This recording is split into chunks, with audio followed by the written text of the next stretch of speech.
Olá, tudo bem? Professor Juscelino Aquino de Literatura para mais um encontro. Quer dizer que se você estiver assistindo essa aula, você fez a escolha pelo melhor curso, o curso Replay. Queria te convidar hoje para um grande passeio. Nós vamos trabalhar hoje um dos temas super abordados na prova do Enem. Vamos fazer as primeiras reflexões sobre o nosso curso de literatura.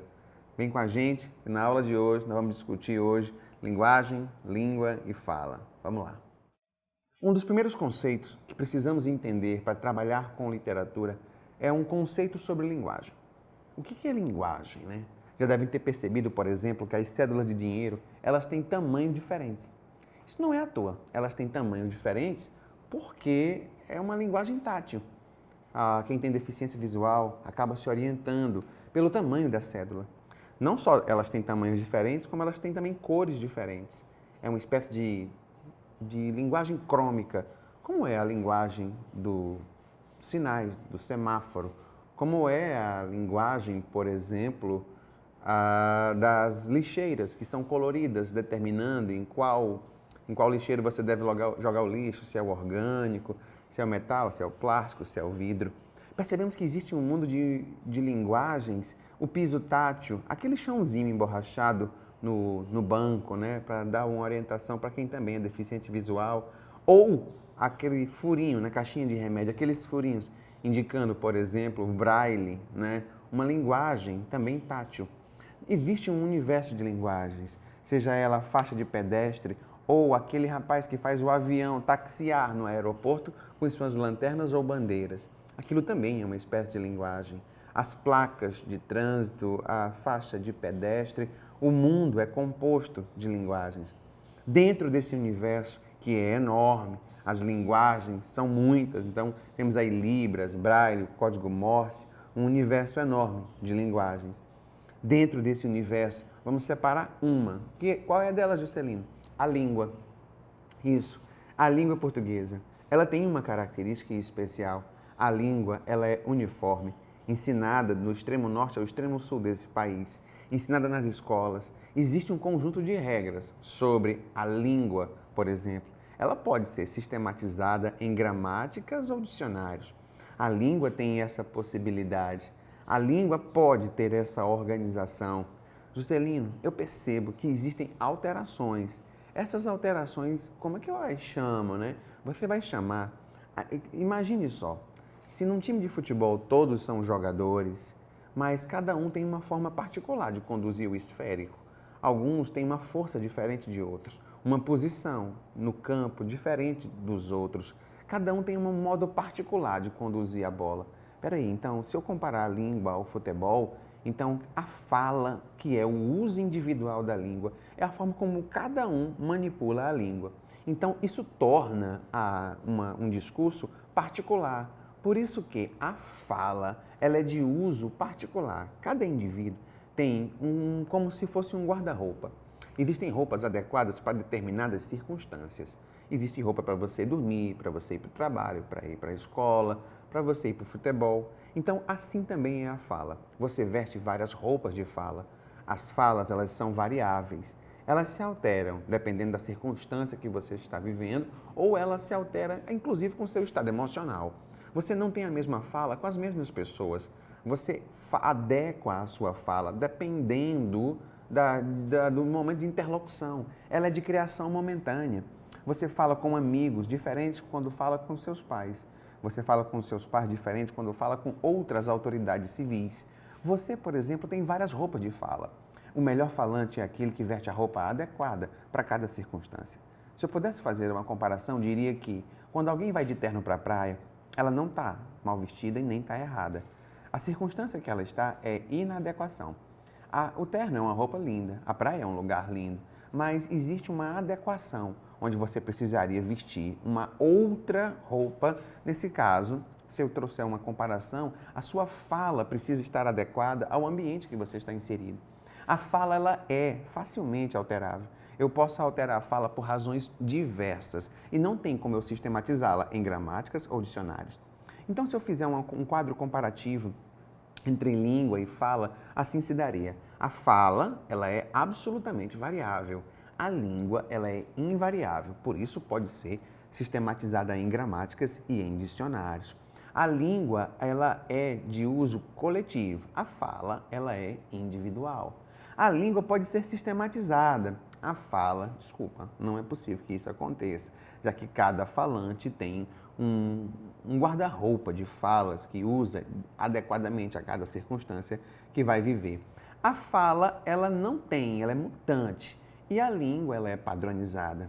Dentro dessa dicotomia entre língua e fala, percebemos que tem uma distância entre uma e outra. Uma é geral, a língua, a outra é individual, a fala, ok? A prova, em várias circunstâncias, provou que ela vai te interrogar sobre esse conteúdo, querendo saber, principalmente, se você veste a roupa adequada de fala para cada circunstância que você vai viver. A prova já cobrou que você escrevesse uma carta de solicitação de emprego. A prova queria saber se você, que discurso ia utilizar. A fala já trouxe, por exemplo, alguém que escreveu uma carta. Como a carta era endereçada ao presidente, na época dessa questão, ao presidente Getúlio Vargas, perguntou qual foi o nível de fala que aquele que escreveu a carta ao presidente utilizou. A prova quer saber se você tem essa capacidade de perceber que existe uma adequação entre o formal e o informal. Geralmente você é interrogado por esse conteúdo. Vamos lá. Professor, se você disse que a fala varia, como eu posso identificar alguns níveis de variação? As variações elas podem se dar no campo lexical, por exemplo. Se você não sabe, dependendo das regiões do país, tem palavras que você nunca ouviu o nome, ou são chamadas as coisas que você conhece por outro nome. Você deve ter 1 milhão de exemplos, né? Que das coisas que você conhece por um nome, em outras regiões do país, recebe outro nome. Chico Buarque tem uma letra de música que ele diz, chamado João e Maria. Agora eu era herói e o meu cavalo só falava inglês. A noiva do cowboy era você, além das outras 3. Eu enfrentava os batalhões, os alemães e seus canhões. Guardava o meu bodoque e ensaiava um rock para as matinês. Na região em que eu estou, se eu disser a expressão bodoque, é uma expressão de baixa circulação. As pessoas conhecem como... Tem parte do país que conhece como estilingue. Na minha região chama-se de baladeira.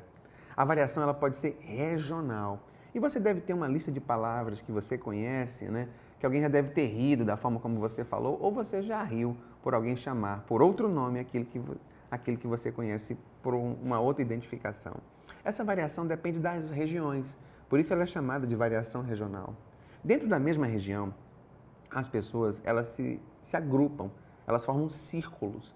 Dentro desses círculos sociais, elas têm uma fala específica. Existe uma fala, por exemplo, na nossa região dos jovens. Existem, por exemplo, a fala dos mecânicos, existe uma fala específica para os médicos, o que você conhece como gírias, né?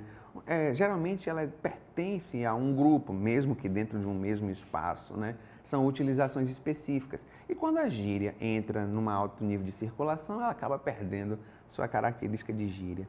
Percebemos também que as palavras elas caem em uso, ou elas estão em uso ou caem em desuso. Existe também uma mutabilidade, inclusive na estrutura de determinadas palavras. Percebemos que existe uma variação também histórica.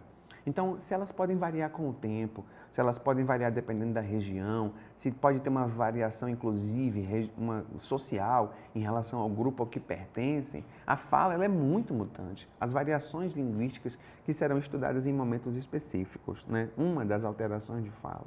Precisamos, então, entender ou discutir isso, que é uma discussão primária, para chegarmos a esse conceito, a linguagem literária. A linguagem literária, diferentemente do que a gente pode compreender os textos não literários, ela goza de um privilégio muito grande. As palavras não estão, por exemplo, escravizadas pelo sentido único que o dicionário lhes dá.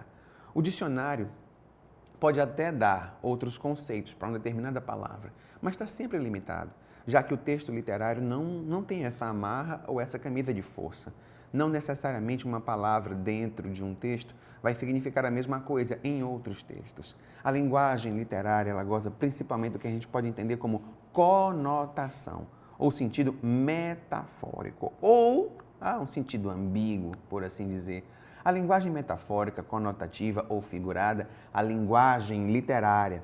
Há uma grande distinção entre a linguagem utilizada pelo jornalista e a linguagem usada por um escritor. Ambos manuseiam a mesma língua, mas com propósitos diferentes. Enquanto um tenta informar, o outro tem tantas outras, né? Outras possibilidades.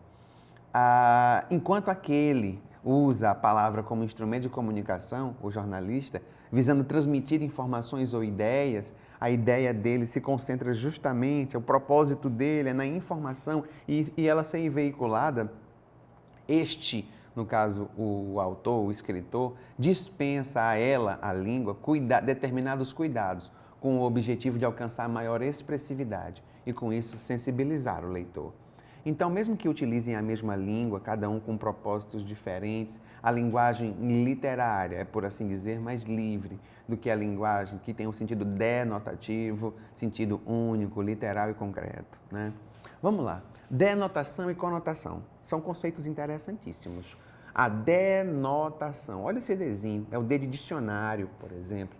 Tente se lembrar que, por exemplo, um físico, tentando falar sobre sua teoria, ele não pode se utilizar de uma linguagem metafórica, ou não é recomendável, pelo menos, que ele se utilize de uma linguagem metafórica, já que a ideia do seu texto é transmitir informações, e qualquer ruído que impossibilite ou dificulte a compreensão de seu texto, uma palavra ambígua no sentido metafórico ou fora da literalidade, poderia atrapalhar a intenção comunicativa. O professor de história, por exemplo, seus textos se concentram em transmitir a informação. Assim é o jornalista, assim é o historiador, assim é o físico e tantos outros que têm por princípio ou finalidade primária a informação, eles gozam da denotação. Essa talvez a linguagem que mais favoreça a sua atividade.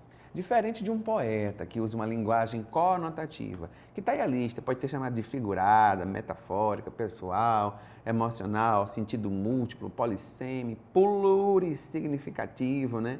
Diferente da denotativa, é um sentido único, impessoal, racional, referencial, direta, científica, dicionarizada, real, próprio, né? Você pode encontrar várias expressões que são sinônimas, tanto para a linguagem figurada conotativa ou a linguagem literal denotativa, né? Vamos lá. Para dar exemplo daquilo que estamos falando, né? A linguagem conotativa, que é justamente essa, que é a linguagem literária, né? A denotativa, que é a linguagem não literária, por exemplo, se utiliza. Olha a palavra carinho, como ela está no dicionário. Carinho é um gesto afetivo entre duas criaturas que pode envolver contato físico, palavras ou simplesmente um olhar. O carinho pode ocorrer entre indivíduos independentemente de preferência sexual, cor, religião e nacionalidade, ocorrendo inclusive entre pessoas e animais, ou ainda entre os próprios animais, principalmente os mamíferos da mesma espécie. Percebemos que isso foi retirado de um local em que tentava definir a palavra carinho. A palavra carinho, então, foi utilizada aqui na tentativa de definição, de informar sobre o alcance dessa expressão, um sentido literal e único para cada palavra. Então, a linguagem concreta, real, literal, objetiva e científica é que foi empregada aqui. Diferente da linguagem, né, da linguagem conotativa, figurada. Inconstância, uma poesia de uma das poetisas mais famosas do modernismo português, Flor Bela Espanca. Cantada por muitos artistas aqui no Brasil, Flor Bela está inserida cronologicamente na primeira fase do modernismo, que vai entre 1915 e 1927. Flor Bela escreveu ótimos sonetos e um deles chamado Inconstância. Tem-se assim: procurei o amor que me mentiu, pedi a vida mais do que ela dava, eterna, sonhadora, edificava meu castelo de luz que me caiu. Tanto clarão nas trevas refugiu e tanto beijo a boca me queimava, e era o sol que os longe deslumbrava, igual a tanto sol que me fugiu. A nossa poetisa, quando ela diz procurei o amor que me mentiu, né? Ela personificou o amor, procurou alguém que a mentiu, pedia a vida mais do que ela dava, eterna sonhadora, edificava, ela usou a expressão edificar, que é construir, meu castelo de luz que me caiu. Agora, claro que você não pode entender castelo dentro da literalidade. Ela usou uma expressão metafórica, ela não realmente construiu um castelo. Um castelo de luz, por exemplo, agora, que me caiu. Ela está te dizendo, com palavras metaforicamente, que construiu, que idealizou, que planejou, que projetou, mas todo esse projeto acabou ruindo e indo abaixo, que me caiu. Tanto clarão nas trevas refugiu, né? Como se tivesse um momento de iluminação dentro de um período longo de escuridão, como se fosse um clarão enorme. Ela tenta representar ou tenta dizer aquilo que representou aquele amor, né? que ele foi um clarão, como um relâmpago que ilumina uma noite de escuridão. Tanto clarão nas trevas refugiu, e tanto beijo a boca me queimava.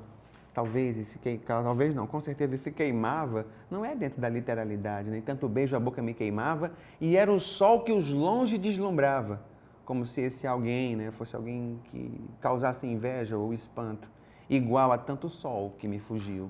Ela também está dizendo que assim como outros, esse também foi embora.